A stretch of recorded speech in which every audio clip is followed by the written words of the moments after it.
Who's going to take the shot? Who's going to take the shot? You can be the first one to say, put me. Hello, folks. Welcome to Patterns, Symbols, and Gnosis. I'm Jason Bickford, and I'm going to begin this presentation by taking a look at my Twitter feed. I recently pinned an article from Scientific American, and I'm going to be reading from that. Flu has disappeared for more than a year, and this syncopates with the arrival of the COVID virus. Come back to reality, Tom. So it's a hallmark of bad science to mistake a co-occurrence for a causative situation or a causal relationship with a coincidental relationship. We have here a witch hunt surrounding misinformation, or what, the powers that be at the White House or the media say is misinformation, is being policed off the internet. Meanwhile, I believe we're having a soft disclosure here about a co-occurring relationship that might also be a causative relationship. Now, the coronavirus is frequently referred to as the novel coronavirus. The novel isn't just a work of fiction, it's also an adjective that means something new in an interesting way. Perhaps it's the same old song, the Influenza, but it's got a new name. Now, the information in this video comes from an article published in Scientific American on April 29th, and the graphs and stats were updated with new info on June 1st. I'm going to put a link in the description. So this article states, since the novel coronavirus began its global spread, influenza cases reported to the World Health Organization from the northern and southern hemispheres have dropped to minute levels. The reason, epidemiologists think, is that the public health measures taken to keep the coronavirus from spreading, notably mask wearing and social distancing, also stop the flu.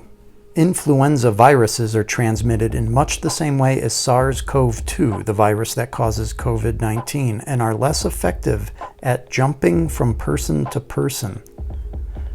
Jumping from person to person. Kind of reminds me of fleas, or better yet, head lice. That's a head scratcher indeed. We can see in one of the graphs here, this is for North America, and they count that as Bermuda, Canada, and US. The COVID lockdown started around March 12th, 2020. We'll get back to that interesting March 2020 date, but you can see here, taking a look at that red line for 2020, the flu drops off, doesn't come back during regular flu seasons. As Scientific American reported in November 2020, the drop-off in flu numbers following COVID's arrival was swift and global. Since then, cases have stayed remarkably low. There's just no flu circulating, says Greg Poland, who has studied the disease at the Mayo Clinic for decades. The U.S. saw about 700 deaths from influenza during 2020 to 2021 season. In comparison, the Center for Disease Control and Prevention estimates there were approximately 22,000 U.S. deaths in the prior season and 34,000 deaths 2 seasons ago. So it's a massive 3,500% drop. Here's another graph that shows the incredible change in the cycle of flu mortality. So the flu is still out there killing people, but the test rates are below 1% now. That's a significant decrease, because each year's flu vaccine is based on strains that have been circulating around the world during the past 12 months. It is unclear how the upcoming 2021-22 vaccine will fare should the typical patterns of infection return. The WHO made its flu strain recommendations in late February as usual, but they were based on far fewer cases than normal. Yet with less virus circulating, there is a reduced chance of mutation, so the upcoming vaccine could be especially effective. The upcoming vaccine. Are they talking about the flu vaccine or the COVID? So the language sometimes seems to suggest that there's not much of a difference. Public health experts are grateful for the reprieve in cases if the future includes more hand washing, face covering, and temporary social distancing when people become sick. Perhaps flu seasons can be less severe, even as health restrictions lift and groups gather together again. How much stock do we take in these so-called public health experts? Right? I mean, how expert are they? They didn't see this coming. Although Hollywood did. Interesting. Sci-fi writers, economists, and Hollywood saw this coming, but the public health experts didn't. Although, of course, Dr. Fauci guaranteed us we'd see this global phenomenon in 2017, 2 years before even early evidence of its emergence showed up in the media. I want to go back to what I thought was a curious tell here. The reason epidemiologists think is that the public health measures taken to keep the coronavirus from spreading, notably mask wearing and social distancing, also stop the flu. But they don't stop the COVID, right? They stop the flu. Interesting. Influenza viruses are transmitted in much the same way as SARS-CoV-2, the virus that causes COVID-19. So I want to take a look at some official mainstream media that's going to compare the similarities between COVID-19 and influenza, and then I'm going to go back and suggest why I think we're getting some bullshit here. In the midst of a pandemic, it may be easy to forget about the importance of getting your annual flu shot. Influenza, known as the flu, and COVID-19, the illness caused by the pandemic coronavirus, are both contagious respiratory illnesses, meaning they affect your lungs and breathing. Although the symptoms of COVID-19 and the flu can look similar, the two illnesses are caused by different viruses. Lisa Maragakis, Senior Director of Infection Prevention at Johns Hopkins, explains how the flu and COVID-19 are similar and how they are different. First, let's start with the similarities.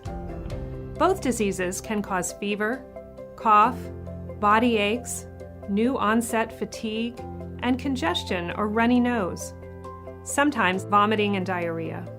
The full list of symptoms of COVID-19 continues to evolve as more is learned about the illness. Both can be either mild or severe, and even fatal in some cases. Both can be spread through droplets in the air from an infected person coughing, sneezing, or even talking. Both diseases can be spread by an infected person for several days before symptoms appear. Both are treated by addressing symptoms, such as reducing fever. Severe cases may require hospitalization and even support, such as mechanical ventilation. Both diseases may be prevented by frequent, thorough hand washing, coughing into the crook of your elbow, staying home when sick, and limiting contact with others who are infected. Physical distancing and wearing a face covering or mask can also limit the spread of influenza and COVID-19 in communities. So this is what I think is telling here. The similarities are in how it's spread. But if it's spread in similar ways, then why does the influenza virus disappear in the response to COVID, but COVID doesn't disappear? One of the main differences in the two here are symptoms. You lose taste or smell with the COVID. So you can't smell what the rock is cooking. You can't taste the bullshit. So I remain skeptical about any of these so-called public health officials. And it seems to me that immediately after implementing a response to COVID, the drop-off in flu numbers, as they say, following COVID's arrival was swift and global. Swift and global. That reminds me of the social engineering. So if COVID and influenza are spread in similar ways, why are COVID precautions not stopping COVID as the influenza bottoms out? Are we looking at a rebranding of influenza? Is that what this is? An ineffective response to a rise in something? I don't know. I don't have all the answers. I would hate to spread information that's false, aka misinformation, as they call it. But of course, we've heard the president and vice president say they don't want to get the shot, right? If it's coming from Trump anyway. Like Trump is in a lab making the vaccine. I'm not taking the Trump vaccine, that's made in China. So the article's written here by Katie Peak. She's a astrophysicist and a journalist. So that's playtime math and gaslighting. She studied playtime math parabolic trajectories of rockets going over your head, and journalism, which is nowadays, for people Katie's age, gaslighting. How to spin popular paradigms issued from the media monopoly in order to trigger a particular targeted audience. So this is going over your head is what the byline for the author, or the about the author line is. Katie Peak. Interesting. Peak, I think of the zenith of that parable down there. This is X, this is Y. We teach in parables. Parabolas. Is it any different? Also, North America is listed as Bermuda, Canada, US. First thing I saw was, my initial reaction symbolism. I like to look at the initials, and we've got B, C, and US. Because all of the horrible things it does. We're off to see the isosceles, the horrible isosceles triangle, the delta variant. One of these is not like the other. So an isosceles triangle is not equilateral. Two sides are equal. The base is not. That's how that works. So we got the Bermuda Triangle, and the base is getting ready to fall out. So these are the two sides of the paradigm, and then the green independents in the middle, which actually make up the hidden majority in North America. Libertarians, independents, Green Party, all these people that don't give an F, they make up the majority. And then you've got the polarized crazies who get all of the spotlight. And the paradigm that it's good for ratings, that's bullshit. It's good for social engineering. Now, the bad breath and the Antichrist spirit coming in 2021 is embedded in the Signs of the Time artwork of Albrecht Dürer. His initials are AD, that's the year of our Lord, and we're in the year of the Antichrist, maybe that's the prince of this world. And 1505, that's Isos. Lease. The lease is up. You got that delta variant. That's one triangle, and then they, vary it by inverting it. So that's your symbolism. The Star of Solomon, SOS, that's also embedded in the date here. 2021, looks like Christ is going to let it go. Time to let it go. Come down off the cross. Aren't you tired of being a social justice warrior, suffering for everyone else's sins, putting yourself up on a pedestal? Anyway, I'm not saying that's what Christ was doing. That's the spirit of the Antichrist. I'm going to be a social justice warrior. That's Jews without the E. That's Christ letting the hand go. Do you see that? The hand is 5 fingers. 5th letter is E. Social justice warrior, SJWs. That's the Jews that don't play a hand in anything. I want to make an impact. I want to play a hand in this. Now, when I think of novel viruses and viruses about this kind of social engineering, I immediately think of George Orwell's 1984. Say it out loud. 1984. The Germans are coming. 19. There's no teens. So you get the 19 out of there. We're going back to 84. Now say it out loud. 84. 84s. May the force be with you. So 84s is 320. Now March 2020, 3/20, that's the year we saw the lockdowns begin, and that spread across the globe. And they're still at it. Looks like they're going to use, a second or third wave of COVID, blame it on the unvaccinated, and that'll create a hyper-polarized paradigm in the West. Actually, maybe all over the world. I'd imagine there's people that are skeptical about taking the shot everywhere. Let's just say there's a vaccine that is approved and even distributed before the election. Would you get it? Well, I think that's going to be an issue for all of us. If and when the vaccine comes. And it's not likely to go through all the tests that needs to be, and the trials that are needed to be done. When we finally do, God willing, get a vaccine, who's going to take the shot? Who's going to take the shot? You can be the first one to say, sign me up. They now say it's okay. And the question of whether it's real when it's there, that requires enormous transparency.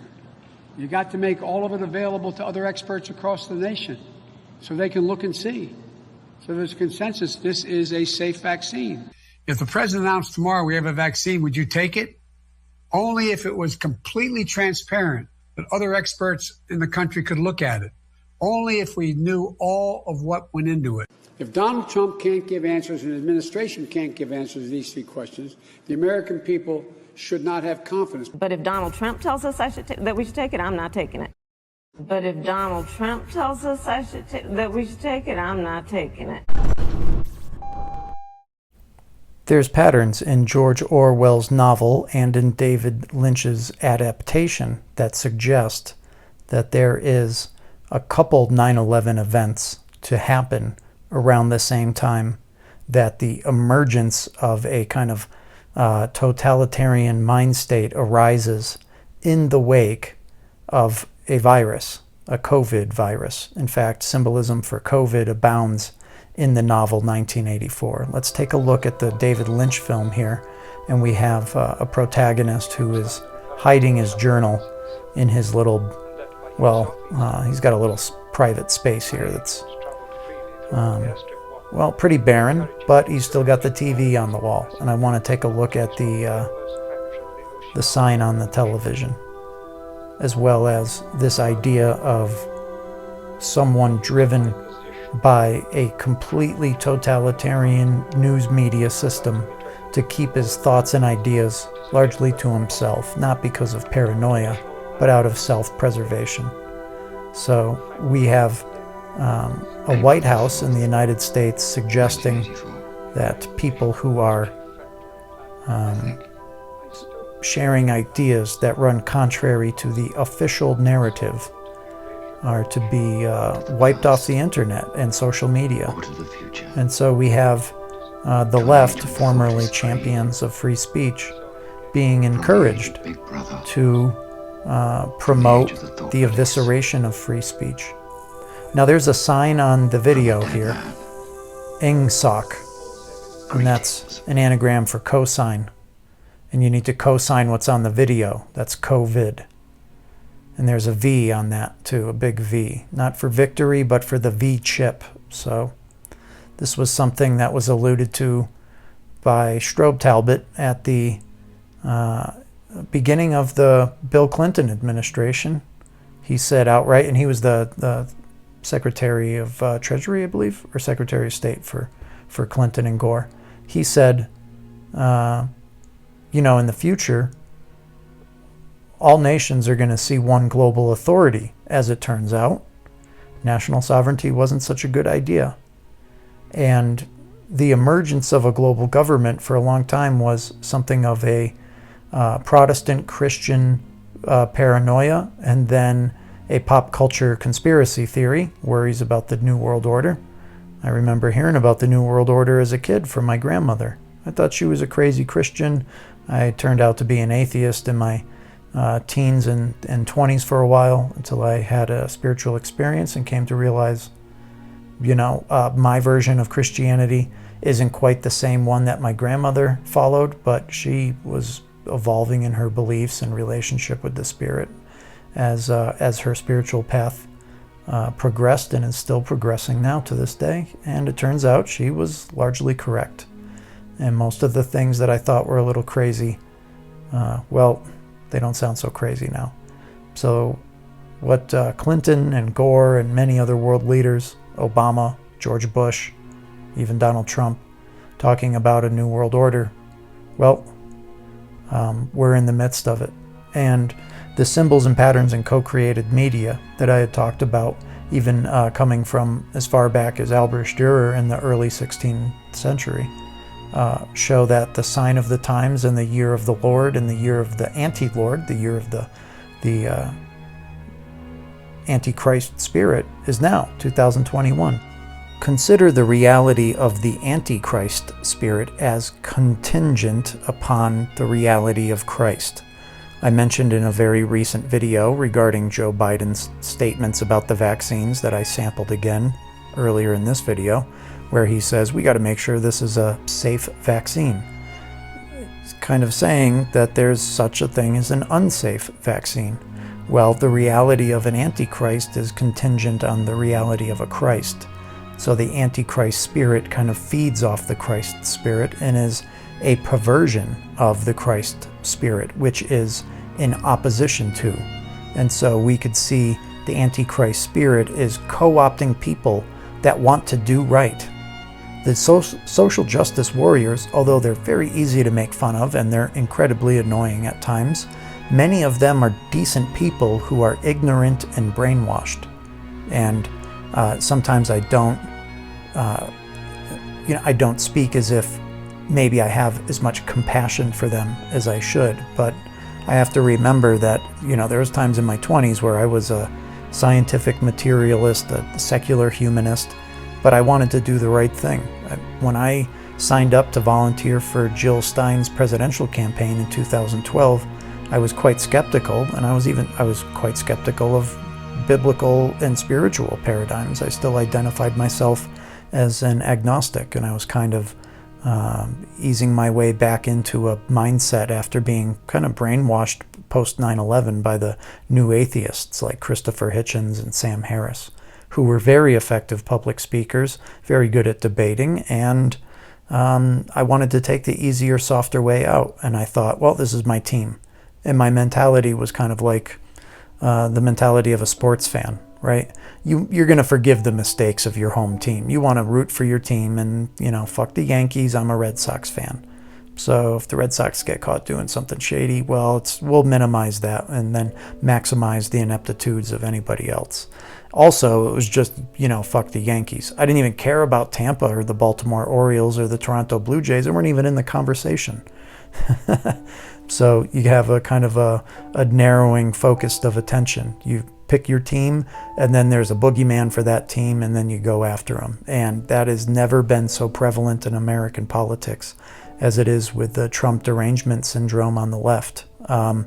I accidentally hear CNN sometimes. I have a housemate that listens to CNN all day when he's not doing something else. And so I'll go into the kitchen next to the living room, and he's sitting there watching Proper Ganderson Cooper spewing, race bait and pro-trans propaganda, as well as the Trump boogeyman stuff. And I don't support Trump. I didn't vote for Trump. I thought he was kind of laughable, but I take it seriously as well. He's a tool that's used to polarize people so they don't wake up to the libertarian majority in America that should own the White House.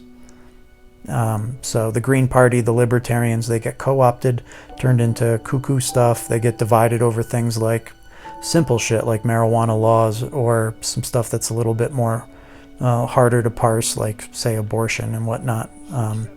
But yeah, you've got independents that are centrist left and independents that are centrist right, and they make up the majority of Americans who are answering the U.S. Census. And the polarization that is manufactured by the media is manufactured because it's not a reality. If it actually existed, then there wouldn't be so much subterfuge and fiction going on. Let's go back to fiction as something that's at the heart of the novel, and we have the coronavirus being referred to as the novel coronavirus. Children are storytellers by nature. They're, sometimes they're dishonest, right? But very often they're just simply being creative. And many people hold on to that spirit of creativity into adolescence and sometimes into adulthood. So we're all creative beings on some level. Some people forget about it, or better yet, it's kind of programmed out of them by the requirements of adulting. Now, if we're made after a pattern of the creator, ultimately, kind of humans are like a lower fractal of that creator, and there's an essence of the creator inside of us, the spirit of co-creation is with us, then it makes sense to me that perhaps we are characters in a novel. So there's I guess it would be postmodern and even more complex and sprawling than Tolstoy or Dostoevsky masterpieces. You think there's a lot of people to remember in War and Peace. You should see Planet Earth. And War and Peace are, antonyms. I kind of think of the Antichrist spirit going on. We're kind of living in a global novel right now. Perhaps it's called coronavirus. Corona means crown. So we have the virus of the crown. And the crown is kind of like, I think of the crown of thorns as well as the crown of the king. So we've got the kings of the world, the billionaires, racing to get to the top, physically racing to get to the firmament. We've seen that on television just recently. I did the white pill video on some of the symbolism in that. there's going to be a part 2 to that as well. When I get finished with this one, I'll do the white pill part 2. There's more to unpack there. There's more to unpack everywhere. It's a fractal, so I guess you could keep going. It's probably a good idea to cut it short though, and spend some time enjoying your time in this novel. So the coronavirus, the crown virus, the king virus. The king virus is kind of like a concept that's at the heart of some great works of fiction. A lot of the more popular great works of fiction lately have been on the television, not between 2 covers. You've got Breaking Bad, The Sopranos, The Wire, 3 of the greatest dramas on television in history. I'd say The Wire on HBO is probably the only work I would compare to Dostoevsky that's been on television. That's a Dostoevsky-esque sprawling masterpiece of television drama. And a large part of the antagonists, or kind of, anti-protagonists, really. Some of these bad guys get humanized in a way that they're sympathetic to certain people, particularly naive people who worship the wrong things or worship the Antichrist spirit. So Avon Barksdale and Stringer Bell, they end up getting too big for their britches. One reluctantly and one definitely on purpose, right? Avon Barksdale just wants to keep his corners, but Stringer Bell wants to go regional. He wants to break out of Baltimore and become a little too big for someone that comes from his background. Businessmen, huh? Let the young'uns worry about how to retail, where to wholesale. I mean, who gives a fuck who's standing on what corner if we taking that shit off the top, putting that shit to good use, making that shit work for us. We can run more than corners, B. Period. We could do like Little Willie, man, back in the day with all that number money and run this goddamn city.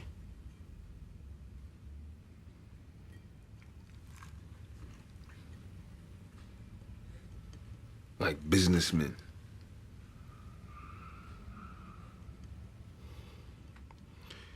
Man, just let me talk to the boy Marlowe, see if I can't smooth this shit out. I mean, it ain't gonna be overnight, because the nigga only knows what he knows.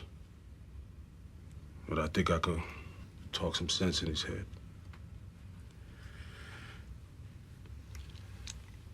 Yeah, I ain't no suit-wearing businessman like you. You know, I'm just a gangster, I suppose. And I want my corners. Do you know what would happen if I suddenly decided to stop going into work? A business big enough that it could be listed on the NASDAQ goes belly up. Disappears. It ceases to exist without me. No, you clearly don't know who you're talking to, so let me clue you in. I am not in danger, Skylar. I am the danger. A guy opens his door and gets shot, and you think that of me? No. I am the one who knocks. So Tony Soprano gets a little too big for his own good, and that definitely happens to Walter White in Breaking Bad. He goes from just wanting what was his, rightfully so, a share in a company, but he gave it up, and then he gets jealous, and now he wants to become the greatest methamphetamine drug kingpin in the world, and he almost does it. So that's the coronavirus right there. The infatuation and disease, the Antichrist spirit infects you, and then you want something that's not yours. And you could see that behind, as an impetus behind a lot of the cultural clashes. We've got the left and right clashing, and at times the black and white. We see the black people have been told, the average white man's got something that was basically taken from you, so you need to go take it back. That's one of the paradigms. Or you're rightfully owed something. And the worst thing about some of these false paradigms is that there's an element to truth in them. And that's more dangerous than an outright lie. A lot of people just look at an outright lie and go, oh, that's bullshit. But when you hybridize it with the truth, that's the danger of the Antichrist, is that there's a Christ pattern in there. And that's what the social justice warriors see themselves doing. The work of a savior. I'm going to save the black people. I'm going to save you know, the 0.01% of women that identify as trans, and that number has skyrocketed in the past few years. There's always been some men that inherently wanted to get rid of their penis and become ladies, but the psychology behind that is not set in stone. There's a lot of dispute about that stuff, but nonetheless, the media is going to, it's kind of like a cultural ideology version of those PETA commercials where you've got the puppy dogs sitting in the cages at the kennels, and then there's a Sarah McLachlan song. Hi, I'm Sarah McLachlan. Will you be an angel for a helpless animal? And you're just like, holy shit, take my money. Well, I don't want to see sad puppy dogs anymore. Well, they get that reaction out of people using race bait and oppression bait of all types. One of the great ways to exacerbate that is have a couple white billionaires just going up and doing somersaults up in space, right? One of them's got longer hair, facial hair, cool glasses, a colored woman with him, so he's not as bad. But Bezos, all white crew, cowboy hat, man, fuck that dick. He's in a dick-shaped spaceship. I mean, the whole thing seems to be comedy on one level. What results of it is not always comedy, right? Hatred, resentment, those are some of the most toxic elements on the planet. And they'll eat you out from the inside. They'll also make you a toxic person that's obnoxious to be around. I was filled with all types of resentments when I didn't quite achieve the goals I wanted to in my early 20s, and I was also an active alcoholic. So that was double solipsism right there. No good. No bueno. And it took a life after death experience and then a spiritual intervention, neither of which I feel like I earned. I feel like a benevolent spiritual force decided I had potential, and I got to pay it backwards and forwards because I received a grace that I hadn't earned up to that point. I had some pretty shitty experiences too, so maybe there was some sympathy, like, man, Bickford would be a better person if, you know, he didn't have so many shitty people around him when he was growing up. But on the other hand, I didn't win a whole lot of gold stars before I got my spiritual makeover, and that was probably 10% me, 90% spiritual benevolence. So I'm still incredibly grateful for that, and I'd like to see my time here as a blessing and a gift. But I'm also having fun at times, laughing at some of the comedy of the symbolism. You got Slim Pickens in his cowboy hat riding his dick bomb up into the firmament, chasing the Virgin, and with his all-white crew. I'll get into the anagrams and esoteric symbolism of that in my next video, though. I don't want to get too far. But, I mean, the novel coronavirus, it's a corruption within God's creation. God wrote this book, but it's a choose-your-own-adventure, and now people's co-creative faculty is being co-opted in order to impact their stories within this kind of surrealistic, postmodern, mythopoetic laced work of fantasy fiction that we live in. So the world is like a dream world, but it's more like a lucid dream world in which we're aware to a degree of our own position within the dream and are co-creating our reality. Now, we've got particle physics that tells us on a micro and very small macro level, at the very least, it's been proven for about a century now, that the attention we pay to the world changes the world. And when we aggregate the individual into societies of millions, and the whole world is catching feels about certain things like COVID and the government's reaction to it, as well as emergence of UFOs and billionaires in space, all this stuff concurrently stirs the pot and changes the direction of the co-creative faculty. So there's a whole lot of people that are living in a choose-your-own-adventure reality, and someone else is choosing their adventure. It's more like a choose-your-own-misery novel right now. But ultimately, the role that your character plays, there's a really good ending. Which is also, again, like a new beginning. So it doesn't necessarily end, but it comes, a chapter comes to fruition, and then, or let's say your denouement comes to fruition, and then you wrap up your chapter in this world, and it's a co-creative act, a series of acts. So yeah, I think I'll wrap it up at that. The novel coronavirus is a story, and you're living in it, and it's a co-creation of the ineffable source, the creator. I think God is a useful term, although it's been run through the mud. It's incorruptible, so I'm still down with that. And the Spirit of Christ is alive, and it's being fucked with by the spirit of Antichrist. And so there's an opposition. It's like the classical story of good and evil. Those types of stories keep repeating themselves because they're here, and they're real, and they're true. And we can obfuscate some of the facts and some of the patterns, and the media can distract you with polarizing political nonsense. But ultimately, we're in a fight between good and evil, and we have to constantly, sometimes minute to minute, hour to hour, day by day, remind ourselves of where we're at and what side we're on. And so I wish you the best of luck with that. And I encourage you to support me in some way. You could do that by subscribing, spreading the word. You could go over to one of my product pages like Etsy or Teespring, gnosticonpress.com, and pick up some goodies. Or you can subscribe to my Patreon outlet at patreon.com/Bickford for as little as $3 a month to help keep this non-monetized page rolling. And in the, let's say in the not too distant future, I'm looking at some digital publications, some more artwork, some more t-shirt designs. There's going to be a lot of downloadable goodies for patrons over at patreon.com. There'll be some exclusive videos and some materials getting reposted with Dropbox links, because there's some stuff we can't talk about here. And I'm thinking about when my money gets better in the not too distant future, there'll be a website where we can have more open conversations for now.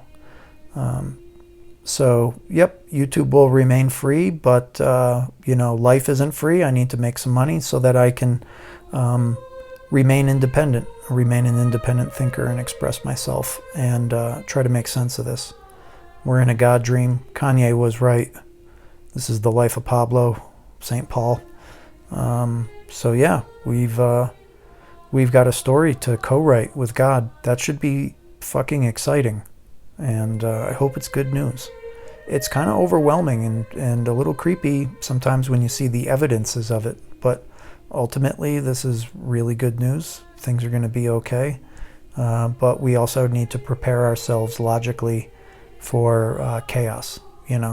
You might not get squirrely, but your neighbors or your boss or your coworkers or someone else at your church or a social group you hang out in. Some of these people are brainwashed. Some of them are deranged.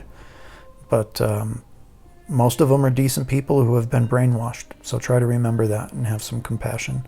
And I'll try to remember that too. If you just follow me on Twitter, I might look like a snarky jerk who's just into bird watching and talking shit. But that's a very small percentage of my creative output.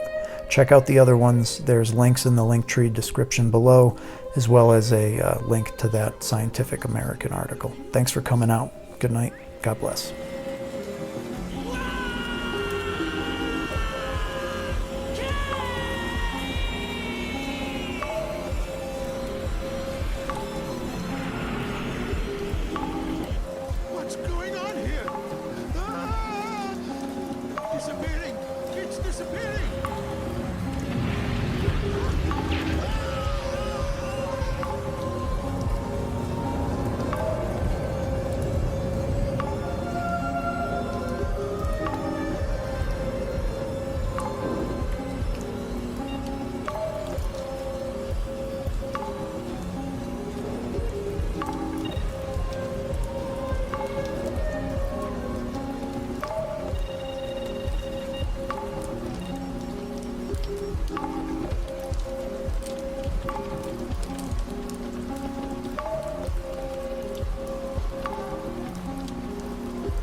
April the 4th, 1984.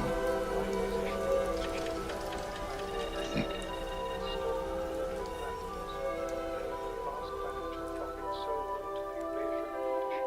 To the past, or to the future. To an age when thought is free. From the age of Big Brother. From the age of the thought